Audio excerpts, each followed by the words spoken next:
If you were swimming in the ocean 300 million years ago and suddenly saw something floating toward you, your first reaction definitely wouldn't be to run away. Instead, your brain would instantly freeze. Because this thing's eyes are on two stalks, sticking out of its head like crab pincers. Its mouth is at the tip of its snout, stuffed with a ring of serrated teeth inside. The most ridiculous part is, it has no bones. With no shell and a completely squishy body, it could still bite armored trilobites to pieces. A top scientific journal in 2024 just published a paper with a conclusion of just 2 words. Unclassifiable? What does that mean? It means it fits nowhere in humanity's entire biological classification system. It is neither a fish nor a worm, and certainly nothing you've ever known. Paleontologists studied it for 60 years, held countless international conferences, and argued to the point of almost getting physical. In the end, they reached a conclusion that makes everyone's skin crawl. This thing's genetic blueprint looks as if someone intentionally pressed the Ctrl+Z undo key, then forgot to save, and threw it straight into the ocean. It's called the Tully monster, the only creature to completely freeze Darwin's theory of evolution. The story begins in 1958. There was an amateur fossil enthusiast named Francis Tully in Illinois, USA. That day, he was prying open rocks at an abandoned coal mine near Mazon Creek. When he cracked open a grayish-black concretion, he froze for 3 seconds. A 30-centimeter-long dark imprint lay right in the middle of the rock layer. The shape made him think he was looking at the remains of an alien. Tully brought the fossil to the Field Museum of Natural History in Chicago. The paleontologist who received him stared at it for 5 minutes, without saying a single word. It wasn't excitement. His brain had completely short-circuited. You see, identifying fossils for professionals is like a doctor looking at an X-ray. They can spot the issue at a single glance. But the Tully monster was different. It was like a machine equipped with a Ferrari engine, running on bicycle tires. You simply had no idea where to even begin. Museum experts took turns studying it for 10 years, but no one dared to classify its phylum. In 1966, scientists collectively waved the white flag and just named it the Tully monster, a monster. This was a rare surrender in the history of science. Labeling a creature a monster is equivalent to publicly admitting you don't understand it. But what truly drives people crazy isn't just its weird looks, but that if you take each of its parts individually, they could rip biology textbooks to shreds.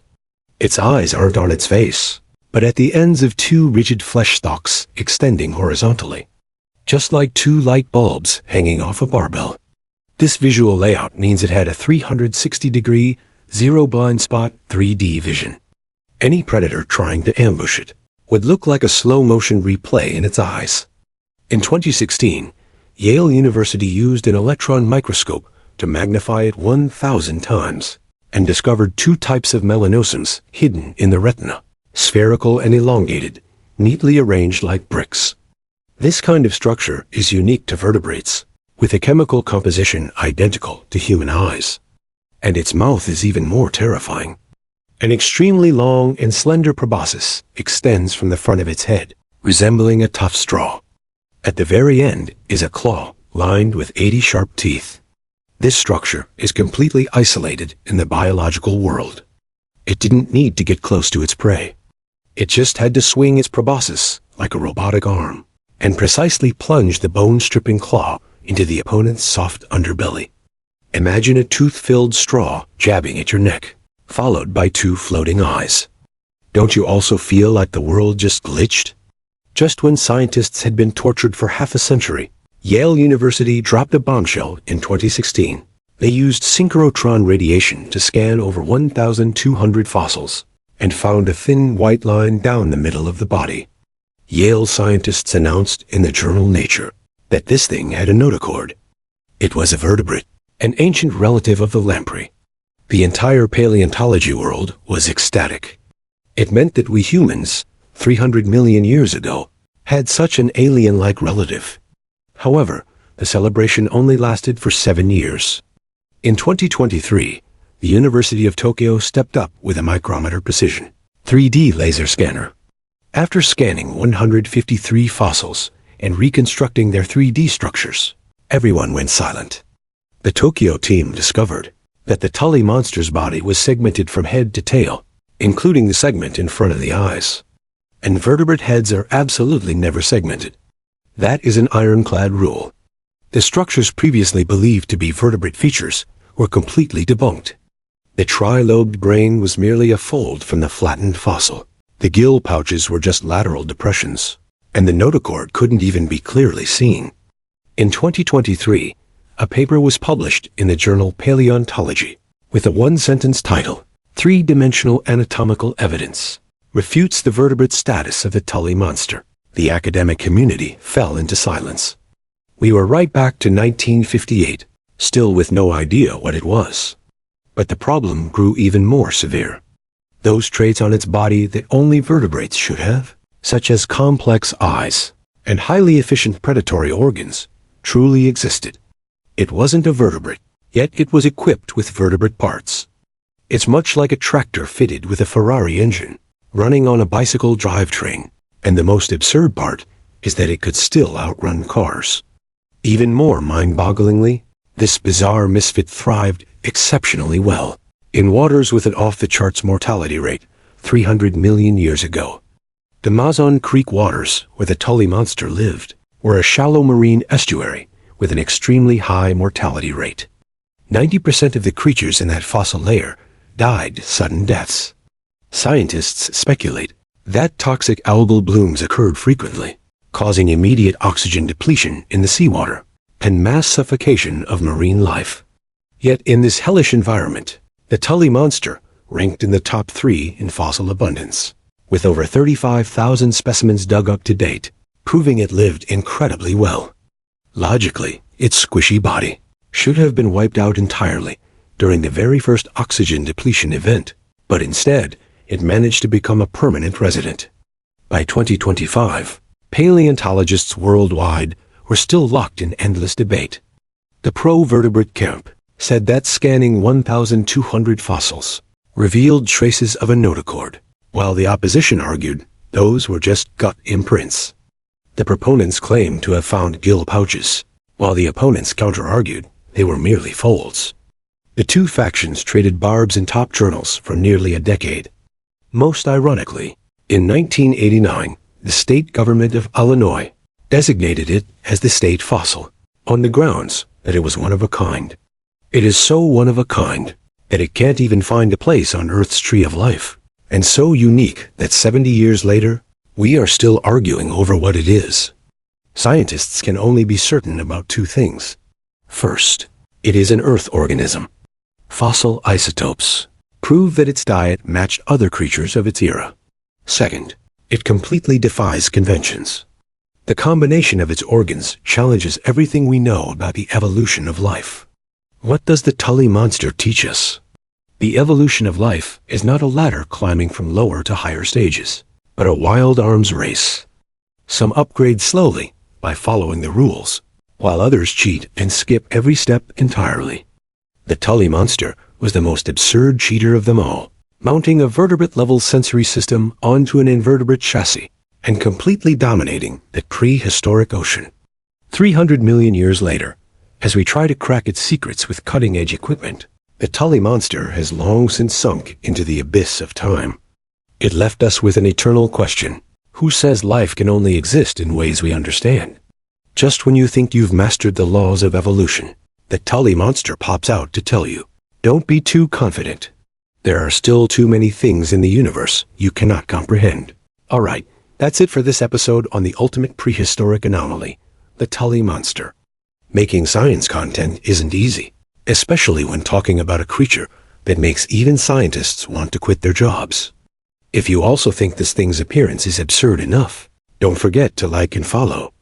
In the next episode, we'll dig into an even deeper graveyard of the Earth to see what other rough drafts were forgotten by the Creator. See you then. Have you ever seen a monster with a mouth shaped like a zipper? It used this very mouth to embarrass paleontologists worldwide for a decade. With over 700 teeth arranged like a zipper, Its upper jaw split down the middle into two halves, looking as if it had been cleaved by an axe. When the fossil was unearthed in 2014, experts stared at it for 3 days and 3 nights, concluding that it must have been assembled incorrectly. It had to be assembled incorrectly. A normal organism couldn't possibly look like this. They reassembled it 5 times, and it came out split open every single time. Ultimately, they could only accept it as a malformed individual, born deformed. 3 international conferences were held, over a dozen papers were published, and it was even printed into textbooks. As a result, when the second and third fossils were unearthed in 2016, everyone was left dumbfounded. They were all split open. This wasn't a deformity. It was the species' standard feature, is that this crippled design allowed it to dominate the ocean for 20 million years, outliving 90% of the dinosaurs. It didn't bite its prey. Instead, it used its face like a shovel to dig through mud. It is called a topodentitis, an expert at slapping scientists in the face. In May 2016, a gasp of astonishment echoed from an excavation site in Luoping, Yunnan. 2 exceptionally well-preserved skulls were unearthed. When technicians cleared away the covering sand and rock, the entire laboratory instantly fell into dead silence. Everyone was utterly stunned. This mouth didn't split open vertically at all. It grew horizontally. The skull exhibited a standard hammer shape, like a hammerhead shark, but flatter and more exaggerated. The 2 fossils, one facing up and one facing down, presented it perfectly, completely shutting down any possibility of refutation. What did this mean? This meant that paleontologists worldwide had spent a full 2 years studying a completely incorrect reconstruction.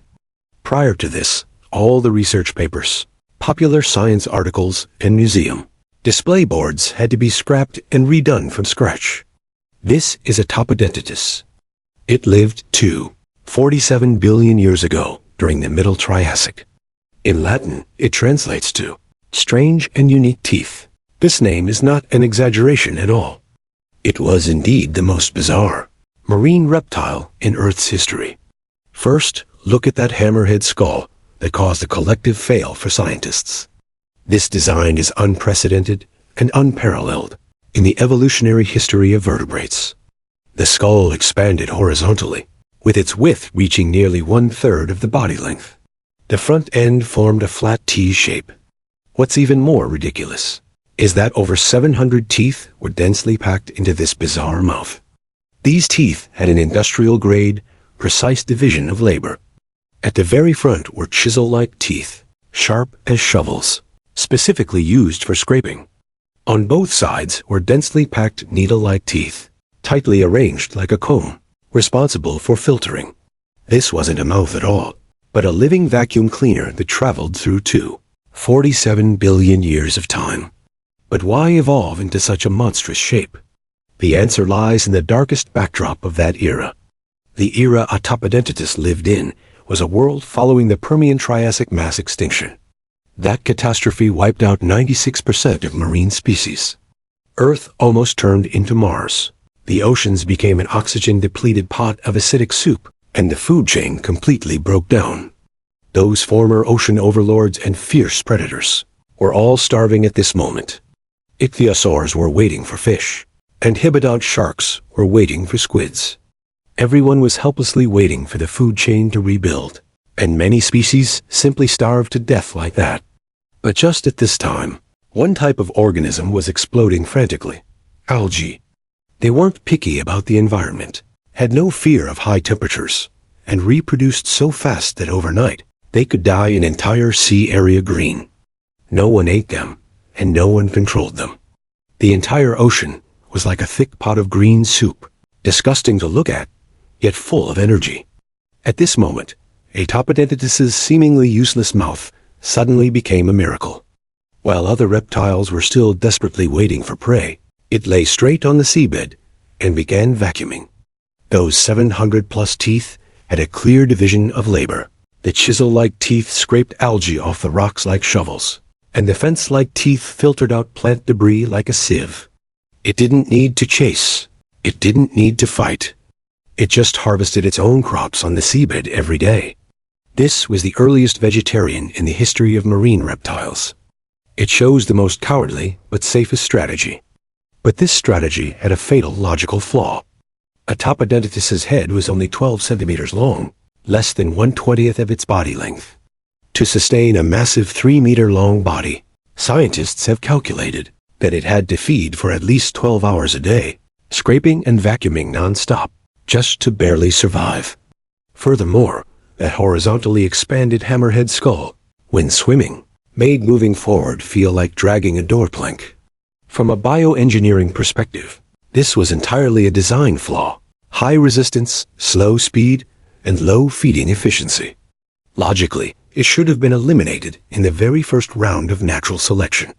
Yet it somehow survived for millions of years, left behind a considerable number of fossils, and even became a dominant species locally. Why? Because it bet on the right era. During that chaotic window of time, whoever could get food could survive. As for whether their eating manners were elegant or their efficiency was low, it didn't matter at all. Those 700 silly-looking teeth and that hammerhead skull that made swimming a struggle turned out to be a survival advantage amidst the ruins. Because its competitors all starved to death, while it enjoyed a steady diet every day, eating 3 filling meals a day. With a design destined to fail under normal circumstances, it bet correctly on the most chaotic millions of years in Earth's history, reaping a massive survival dividend. But the dividend of an era doesn't last forever. Millions of years later, the marine environment gradually stabilized, and the food chain rebuilt. Those truly efficient predatory experts, streamlined fish and invertebrates, emerged one after another. They didn't need to carry a heavy hammerhead, nor did they need to maintain 700 fragile teeth. Yet they were far more efficient. Once the competitors showed up, Atopodentatus's high-energy, low-return system, much like a vintage car, instantly became a burden. It was quickly phased out by the market, and no other reptile ever tried this path again. This is the truth about Atopodentatus. It wasn't an evolutionary miracle, but a successful opportunism. The most magical part of this story is that the process of its discovery perfectly illustrates the essence of science. Scientists make mistakes based on limited evidence, and quickly correct them when faced with ironclad proof. No one covers it up, and no one stubbornly holds out. And in the oceans of 47 billion years ago, that absurd-looking mouth proved one thing: there is no such thing as a permanently correct design on this planet. Everything depends on the era you are born into. Sometimes the most ridiculous choice turns out to be the wisest bet, provided that you time it perfectly. Atopodentatus timed it perfectly, and then quickly lost its footing. Ultimately, taking its record of high-stakes gambling, it became the loneliest trial and error in evolutionary history. This is Atopodentatus, a legend that stunned the world with its zipper mouth, and then slapped the academic community in the face with its hammerhead. It teaches us that evolution never follows conventional rules, and science is always a work in progress.